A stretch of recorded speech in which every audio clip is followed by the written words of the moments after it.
Hafidades in Manana Sizuas. The time is now 11 o'clock a.m., and I would like to call this informational hearing by the Committee on Regional Affairs and the Guam Buildup back to order. We have with us for our second panel, President Suzanne Vares-Lum of the East-West Center. President Vares-Lum, thank you so very much for being here to discuss the recent initiative of the East-West Center. And I will turn it over to you to introduce yourself, the topic you will be discussing, and allow you to begin your presentation. So please proceed. Thank you for coming on. Thank you so much. Hafa Day and aloha from Honolulu, Hawaii at the East-West Center. I'm honored to be amongst all of the distinguished Guam legislature, and thank you for joining me. I've recently just completed over 120 days here as the president of the East-West Center. Prior to that, I was serving at U.S. Indo-Pacific Command and worked quite frequently with Guam as well as the Commonwealth of Northern Marianas on DoD issues. I had just recently retired last year after 34 years in the military, working a lot of bilateral issues throughout the region, so I'm very familiar with the region. I'm also a daughter of Hawaii and a daughter of this region, so it's wonderful to be able to address all of the leaders in Guam. I'm going to talk about today is a little bit about the East-West Center, and if you would indulge me a bit, I have a quick 4-minute video to just tell you a little bit about the East-West Center so you can understand the role it plays and how we would be able to help advance some of the dialogues or educational pieces that you're considering. The second thing is I want to talk a little bit about Pacific Islands Matters for America and America Matters for the Pacific Islands rollout that occurred in March in Washington, D.C., and a publication that we'll be sending to 25 copies to you, as well as it's available online. So, and then of course, be able to answer any questions that you might have on how we can help. So with that, if there are no introductory questions, I'm going to begin. I have Mr. Michael Taylor who will be helping me, and we'll be sharing a screen here, a little bit about the East-West Center. In his dedication speech over 61 years ago, then Vice President Lyndon B. Johnson said of the East-West Center, "We plant a seed from which we believe will grow a mighty tree spreading its branches over the lives and generations to come around this great ocean in the Pacific." From this seed, a hollow tree was born. And though this tree does not dominate the skyline like the tall sequoias in California, or the expansive banyan trees you find at Kapiolani Park, its might comes from all the possibilities it creates from its leaves that are handmade and woven together with care. Like the Lauhala map presented to President Suzanne Vares-Lum at her inauguration. There's a Hawaiian saying, "Kaulana ana ikapiko." In weaving, you begin at the center. And the first strands of the East-West Center were woven together by Johnson, Murray Turnbull, John A. Burns, and Daniel Inouye, with support from the United States Congress and Hawaii government officials, united to build a haven that would foster peaceful relations and mutual understanding among the people and nations of the United States and Asia-Pacific region. The East-West Center became a trusted place where ideas could be shared, evident by the many leaders who visited the campus, from United States presidents to the King of Thailand and the Emperor of Japan. Programs such as the Polynesian Voyaging Society, Hawaii Film Festival, and the Pacific Island Conference of Leaders all started at the East-West Center. And we were honored to host the APEC Conference of Leaders in 2011. Helping to weave and grow our Lauhala map is the hands of many: staff, students, alumni, country leaders, and board members help make a map broad and durable enough to welcome everyone to sit upon to share a meal, talk, and listen together. The many hands of our students from over the last 60 years were, and are still vital to fulfilling the center's mission. By living together in the East-West Center dorms, our students gain a better understanding of the world around them as they study and grow together. Theirs are the hands that nurture and build fantastic events like the East-West Fest and the International Graduate Student Conference. programs that promote the center's mission of cultural understanding and highlight the value of the education they receive here. Our researchers, whose work and studies weave and push forward the most important topics in Asia and the Pacific, are a catalyst to help form regional policies concerning health, economics, politics, security, and most recently, climate change. The Center's Pacific Islands Development Program acts as a secretariat for the Pacific Island Conference of Leaders, bringing together leaders to strengthen the bonds between the people and nations of the Pacific at the highest levels. Our professional development program helps advance the careers of academics, journalists, and leaders from the region by providing them with lifelong experiential learning and networking opportunities to take back home with them to help amplify the understanding they've gained while with us. The East-West Center in Washington extends the reach of the center's map, weaving innovative initiatives such as Asia Matters for America, which highlights local connections between the U.S. and Asia, training for young professionals and congressional staff, as well as fellowship programs that bring participants to the center of politics in the United States. Our newly formed Communication and External Relations connects the center with the local community and larger world, amplifying the center's voice and bringing together people through art activities and digital outreach. And finally, the hard-working hands of our staff are what bind everything together. When help is needed, they have always risen to the occasion, from the 2004 tsunami disaster to the events in Myanmar, and most recently, the Tonga earthquake and tsunami devastation. When COVID-19 struck, East-West Center staff worked tirelessly to organize a food pantry for our students and implemented protocols to help keep everyone safe. As our Lauhala Met continues to expand and reach far across the Indo-Pacific region, we welcome everyone to take a seat at the mat, to share, listen, and engage at the East-West Center. Jesus Maase for indulging me and watching this video. I wanted to quickly now go into just a few slides to talk a little bit about, you heard about the Pacific Islands Development Program, and I'm proud to say that our leader is from Guam, of course, Dr. Mary Therese Hattori, as well as the leader, director of engagement for the Pacific Islands Development Program, which is Dr. James Fairness, and we were there on Guam recently for the University of Guam Island Sustainability Conference, in which I was able to just make the connection and address and meet, of course, with your wonderful governor, as well as many of you there. And that allowed me to have this introduction to the rest of you, all of you leaders. So what I wanted to do was talk a little bit about the Pacific Matters for America series, which is really in line with the mission of the East-West Center. You heard it in the video that in 1960, this was really a place, there is no other place really like it, because it's not a think tank or an educational institution alone. It's all of that. It's bringing people together who go through fellowship programs, short-term leadership programs from various countries and the United States, and to come together to dialogue. And you can see this wonderful picture here. It's very eclectic. It's representative of the region, the 36 nations throughout the region in the Indo-Pacific. Next slide. So in March, Dr. Hattori, you can see her picture there, and I, as well as our chair, Dr. Jim Scott, went to Washington, D.C., and you can see Representative Ed Case and other congressional leaders who are there who spoke, as well as Dr. Underwood, who was there. We had many congressional members from the Pacific Island Caucus at this rollout, one of the first events since COVID at the Capitol Hill Visitors Center. The interest was great. Ambassadors throughout the Pacific region who are stationed in Washington, D.C. were also there.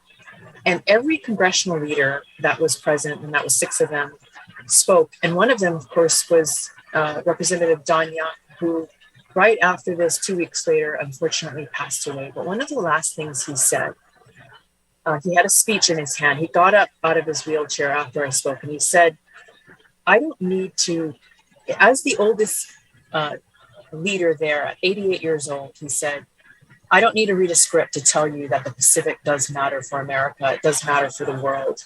And it mattered back when he was young, and it matters today even more so as we look at the issues of climate change and what's happening in the region and who will be impacted and what the Pacific can teach everyone else. So it was really a positive piece that is really highlighting the needs of the Pacific, I think more than ever before. Next slide, please. I want to talk a little bit about, the Pacific matters. We talked about the Pacific Islands Development Program. I am just having been here for a short time now, went out to develop the strategic plan for the East-West Center. And the center of it really is, of the 5 priority areas, which means developing leaders, convening, the 3rd priority area, which is really the center, is that the Pacific is what we call in Hawaii the Pico. The Pacific is the center. And the 3rd, 4th, and 5th areas are that, the environment and climate change are key, as well as figuring out really sustainable solutions for open and free, transparent governance. So those are the 5 priority areas, but I wanted to zoom in on the Pacific because really over the last several months, I've been able to focus, even when I was at Indo-PACOM, focusing on Pacific Islands Development Program, you can see a little picture of there. And then it was just so suitable that I would be able to join you in Guam for the Island Sustainability Conference and then go on to our ocean to talk about, the goals and commitments for a sustainable oceans and fisheries and economies, and the impact of climate change on our rising sea levels, acidification of our oceans and coral bleaching, and its impact on our food and water security and migration. Next slide, please. So I wanted to cover a little bit about what is in our actual, I know you can't see it because I've got this wonderful backdrop, by the way. This is the backdrop right here, up here in Honolulu, which is the famous Inman Center built by IMK, who actually built the Louvre Annex, as well as the China Bank in Hong Kong, and this wonderful Japanese garden. Right up above, you can maybe see here is Hale Manoa, where we have a lot of our dorms where our students stay. But any case, going back to some of the highlights in this publication of the Pacific Islands Matters is really the profile, the significance, the economies, the relationship of the United States with the Pacific, and of course, the population, as well as the diaspora.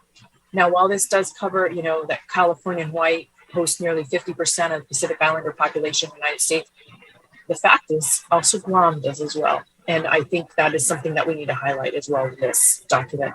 Also sister partnerships with various sister cities throughout the Pacific.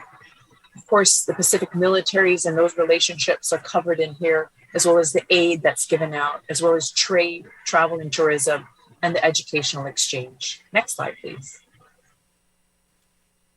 So one of the most significant things is that we know that the Pacific Ocean is the largest body of water, and the number of land mass itself covers the size of Texas. But in terms of actual square miles, it is a massive ocean. All the continents can fit within the Pacific Ocean and then some. And with the 2,500 islands and atolls, significant.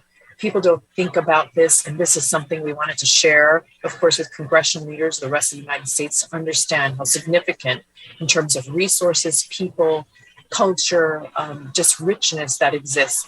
And now time more than ever where, eyes are on the Pacific, and we've heard that before, Pacific Century. And we're watching to see if those resources are going there as well. We see a lot of dialogue going on right now in terms of the compact renegotiations for our FAS, and and there's a lot in terms of economic investment and education. Will all of those the shifting and dialogue match with the resources that are coming into the region? But you can see here what I point out, and I'll show you in the next slide, the role that Guam and Hawaii plays in terms of economics. And I think you're very well aware, but this points it out to the rest of America and our congressional leaders. Next slide. So you can see here, the Pacific Island economies have a combined GDP of $139 billion. And of course, you can see Hawaii and Guam being, and the other territories being key in that. Palau, of course, exceeding the other nations in the Pacific Islands. So, this is something that I don't think people, many in DC don't normally think about. So it's been important for us to highlight this piece. Next slide. Also, the fact and the history of the relations. So in the Pacific Island Matters, it shows that historical pieces that, being from Hawaii, I often get, and I'm sure in Guam, is people don't think about after it became a territory, or before it became a territory, or before Hawaii became a state. What was it before? It's this education process of understanding the geopolitical historic events that have led us to where we are today.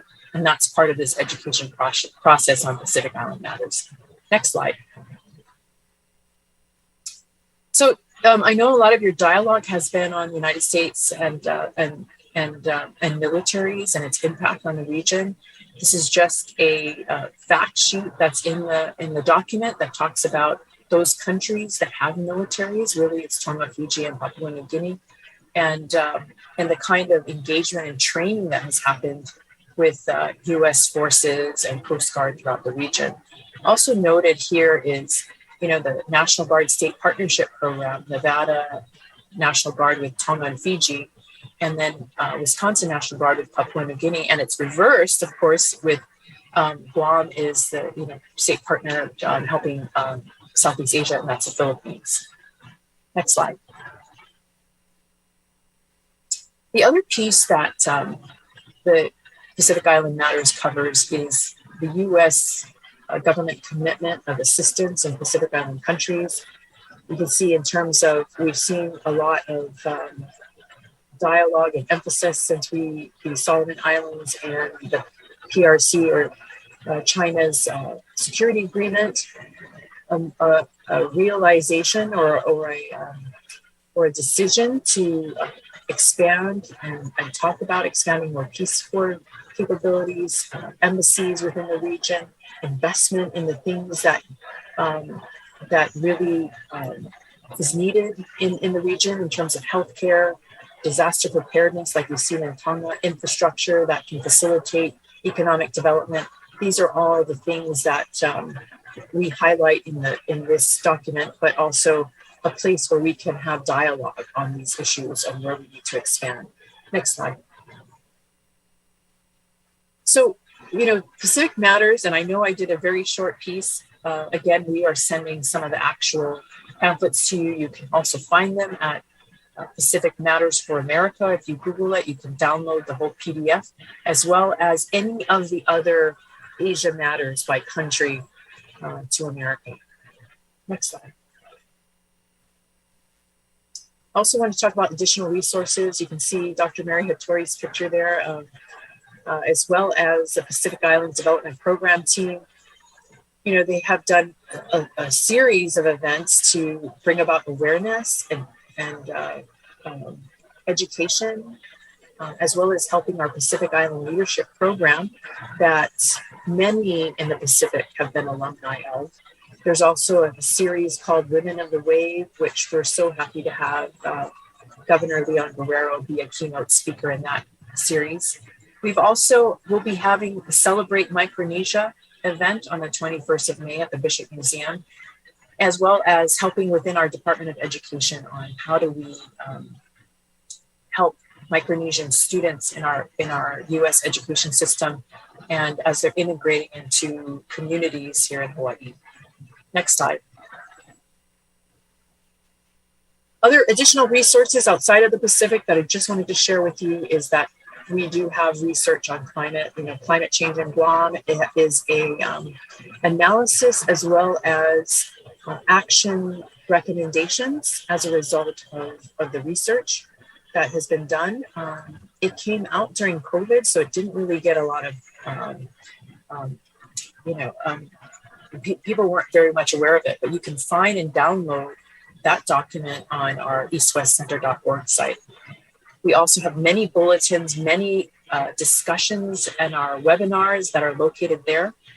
as well as upcoming events like our International Media Conference Connecting in a Zero Trust World that will happen from 27 to 30 June, as well as our East-West Center International Conference that will happen right after that, the Alumni Conference. And many alumni, we have quite a number of alumni on Guam, so we hope that some of you will be able to join us.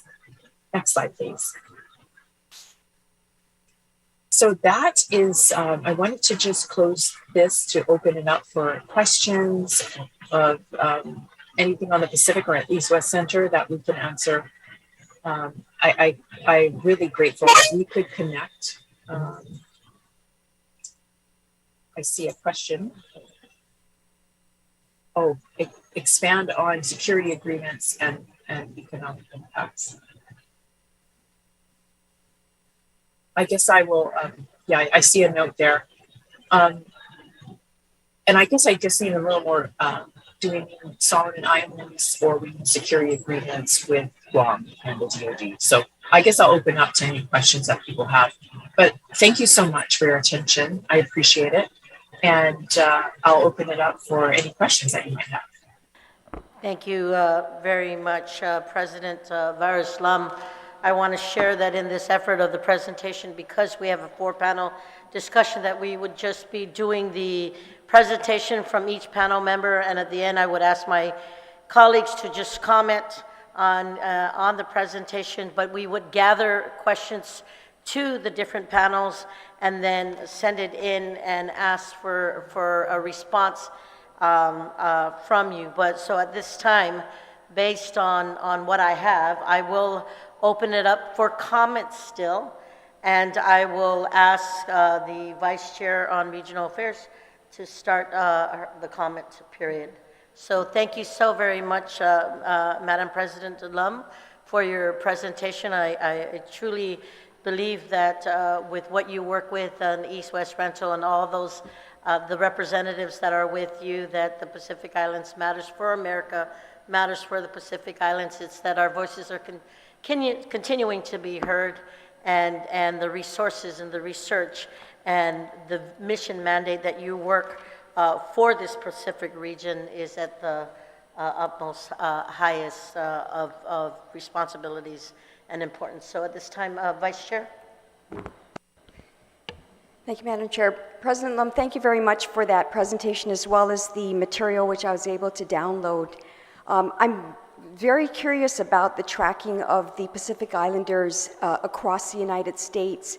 And what I'd be interested to learn at some other point is how your organization also works on what we find a challenge in this area with regard to the brain drain and the talent that is invested across the United States that could certainly have a lot of benefit to the Pacific Islands through residency or professional work within our region. So that's another area that I'm interested also in. As you track that, how does that, how do we also work to bring some of that talent, that homegrown talent, back to the islands so that we can truly prosper and be sustainable in the decades to come? But sizus ma'asi and mahalo. Thank you very much, Vice Chair Senator Torres. Senator Sabina, on a comment. Thank you, Madam Chair, and thank you, Ms. Lum. It's nice to see you again after the Sustainability Conference. But yes, apparently we don't have opportunities to ask questions, but I am also interested in knowing how this blue continent, how can we ensure stabilization of peace in the region, that and especially with the militarization, the increased militarization of this area, and how can we ensure that peace is retained. And yeah, I guess my concern is, in regards to climate change as well, has there been any sort of research that's being done on the impacts of militarization on climate change? So thank you for your presentation. Thank you very much, Senator Perez. Minority Leader, on a comment, please. Sidus Masi, Dr. Lum, I join my colleagues in, looking forward to a forum that has more opportunity for interaction. I guess to put my question that I'll be sending to be put on the record, and maybe we will go into another public forum that you would address things along these lines, would maybe be a best practices on civilian-military relations and lessons learned, I guess, as Hawaii also has been at the forefront of hosting military communities. We've been doing, of course, for many, many decades on Guam. By and large, the benefits with great success, but also addressing challenges. And so I'm sure that your institute has done work along these lines. And so I'll look forward to submitting at least a couple of questions and hope the chair then will return to an open forum so that our people can watch this interaction through this forum. But Sidus Masi for your presentation. Thank you, Minority Leader. Senator Tony Ada. Thank you, Madam Chair. Just to echo the sentiments of my colleagues, that thank you for your presentation, and that we also too will be submitting questions for hopefully that will be answered on an open forum as well. Thank you. Thank you. Senator Moreland. Thank you, Madam Chair. Thank you, President Lum, for the presentation. It's nice to see how the East-West Center continues to be very helpful for us and our participation here in Guam, going to Hawaii. It's nice. The legacy of your Congressman, the late Don Inouye, has worked so hard to ensure that that continues to be a center for us to all share. And probably many of us, I know for myself, I visited there several times and enjoyed that, and still we continue to go and visit. And understand you got some hard work coming up with your team over there in the upcoming FestPac games. So looking forward to seeing what great things come out of that. Thank you, President Lum, and thank you, Madam Chair. Thank you, Senator. My Vice Chair, I do apologize. Senator Frank Blas. Thank you, Madam Chair, and thank you, Dr. Lum, for your presentation.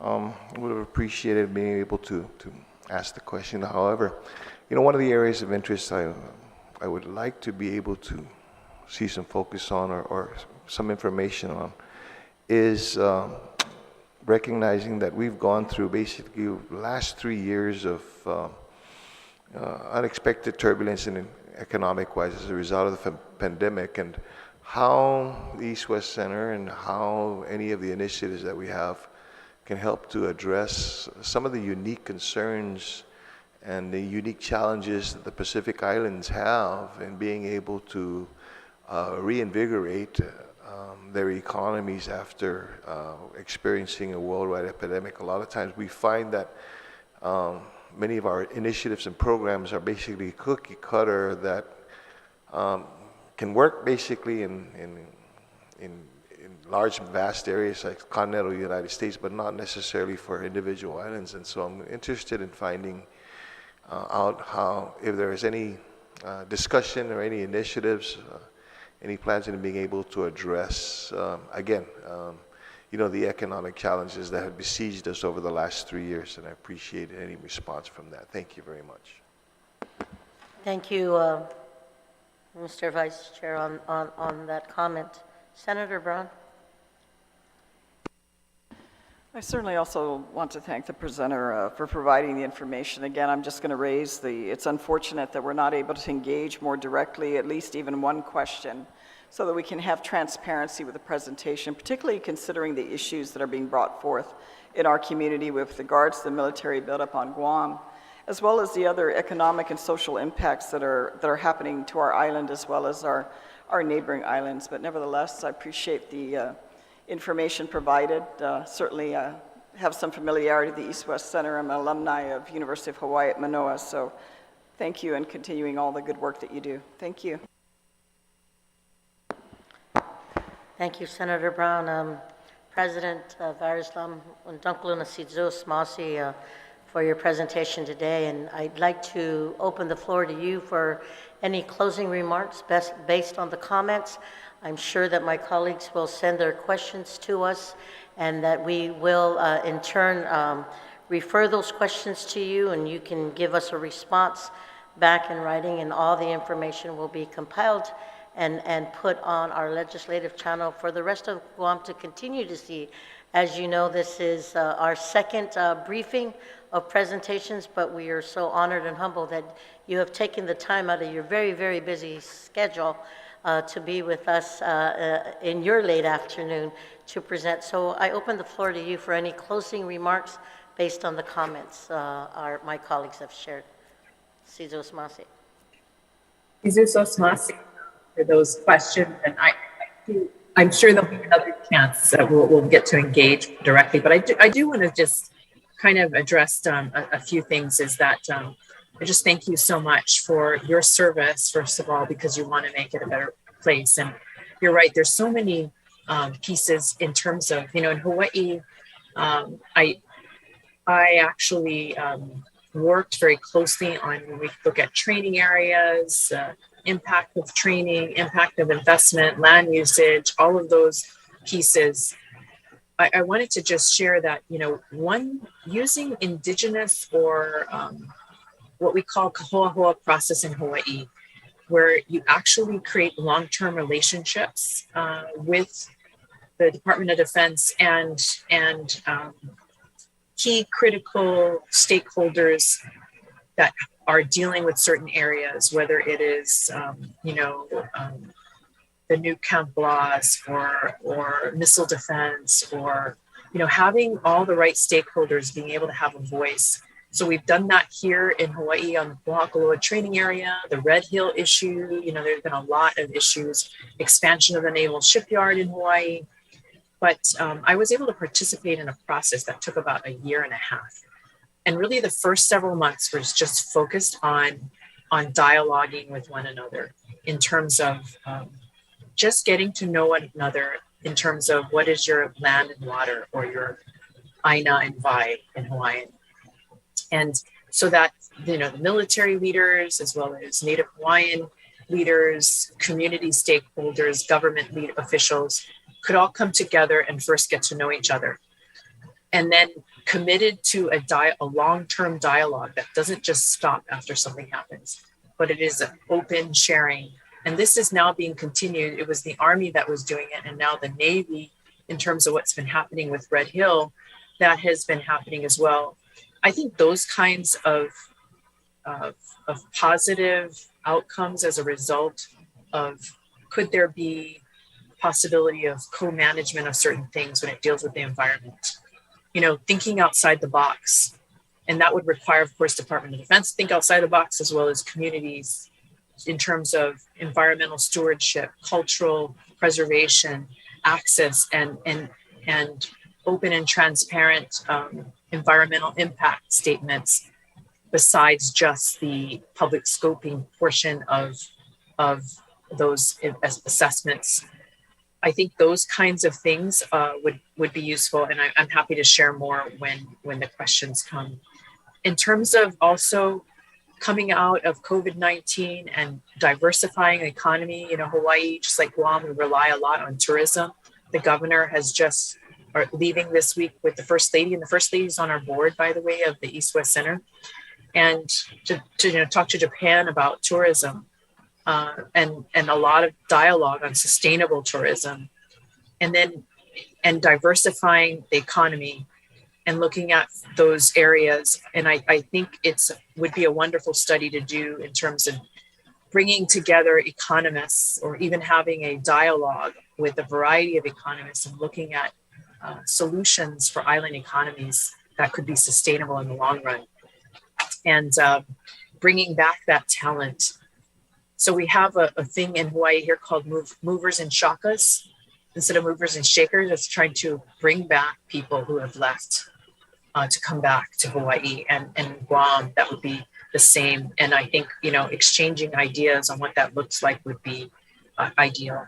The other piece is I want to just circle back a little bit on research on climate change. Of course, the climate study was very focused on the current state of play as it is, but not really necessarily looking at the, outside of the environmental impact statements, but research on militarization on particular areas. And that would would be a great partnership, maybe even with places like the Office of Naval Research that would have the funding to be able to do that more specifically in partnership with other institutions. But anyway, I know I just kind of highlighted some of those comments that you made, but I'm sure there's much more, and I look forward to an ongoing discussion. And if you're coming through Hawaii, I hope that you would stop by, and I'm happy to have a conversation. And we are here, about 80% congressionally funded, and most of our funds, the rest for scholarships, we look for other philanthropists and other organizations to help to fund the next generation of leaders. Dr. Viranes was a graduate fellow at the East-West Center, and now he's a key leader helping out the Pacific and from Guam. I think he is a great example of serving the community, continuing to do that, and the impact that the experience and education at the East-West Center has had. So again, I look forward to your questions. And again, if you're in Hawaii, please reach out to us here at the East-West Center. Aloha. Undankala Nasitsu Smasi, President Lum, for your presentation again. And we will be, again, compiling the questions with my colleagues. And we hope that if there are any questions, we can indulge your time and expertise to provide further clarification. I will note for the record that it's 11:40. We will take a moment's recess to get prepared for panel number 3. And at this time, we will just recess for several moments.